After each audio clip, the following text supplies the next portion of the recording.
Alam mo ba na yung store na pinapasukan mo para bumili ng screwdriver? Pero paglabas mo ay may dala ka ng extension cord, baso, walis, na para bang nabudol ka sa loob ng store? Yes, I am talking about Mr. DIY, na halos nagkalat na ngayon ang branches nationwide. Mapapaisip ka na lang talaga, sino ba ang may-ari nito? Bakit naging sobrang bilis ang pagdami? At syempre, magkano ba ang kinikita ng Mr. DIY? Okay.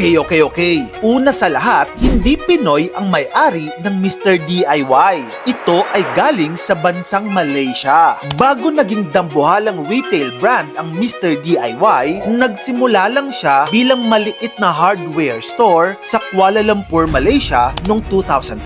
Ang founder nito ay si Tan Yu Ye. Ayon sa kanya, may narealize siyang isang bagay at yun ang kanyang sikreto kung bakit lumaki ang Mr. DIY. Ayon sa kanya, bentahan mo lang daw ang tao ng sangkatutak na bagay na akala niya hindi niya kailangan pero mabubudol siya. At yun, effective nga. Pumasok ang Mr. DIY sa Pilipinas noong 2018 with its first store in Balagtas, Bulacan. At grabe ang naging expansion. In less than 6 years, umabot na sila sa 500 stores in the Philippines. Then by September 2025, nag-celebrate sila ng 800 store sa Vista Mall Taguig.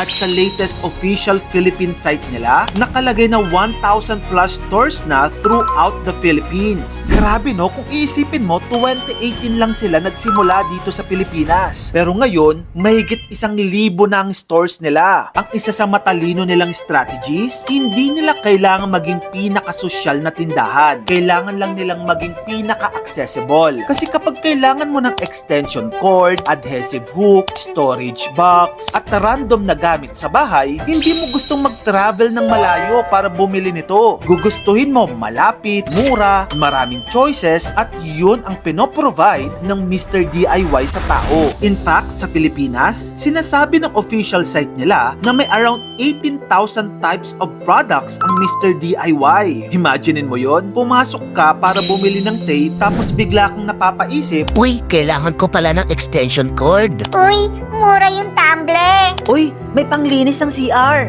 hanggang sa pagdating mo sa cashier, ikaw na mismo ang may tanong sa sarili mo. Naku, bakit ang dami kong dala? Pero yun ang genius ng Mr. DIY. Hindi ka nila pinipilit bumili. Pinapalibutan ka lang nila ng mga bagay na mukhang useful, mura at madaling i-justify. Parang every aisle may bumubulong. Baka kailangan mo to.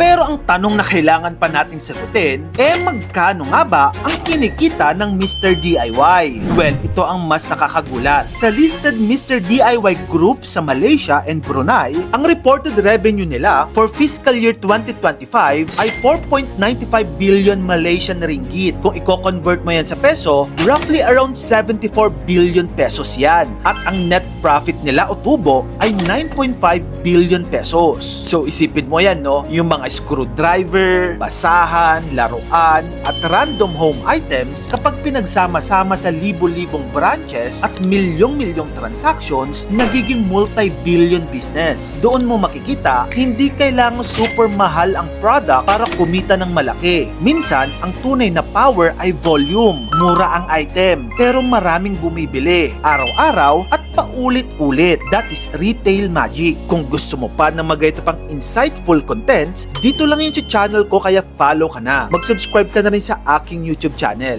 Yun lang, maraming salamat sa panonood mga kamagkano.